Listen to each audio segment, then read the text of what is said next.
salamat. Nakadawat na ko sila sukad-sukad sa akap.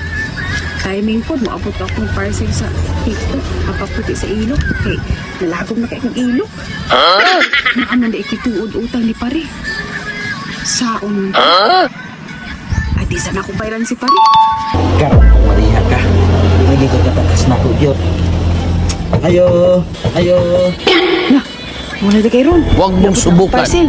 Masisira ang buhay mo. Sama na. Delivery rider, ma'am. Ikag TikTok. Sila man na. 2.5 rin ni ma'am. Tara. Ay, muna di ha. Tingin ingog ay kabayad. Unsa man na? Ah, unsa man na? Ha? Ikaw din na pare. 2.5? Imong iskalibo. Mabuti is katuig wa kag gyapon kabayad. Pag-arang diha. Pasensya na gud mo. Kabayad kay.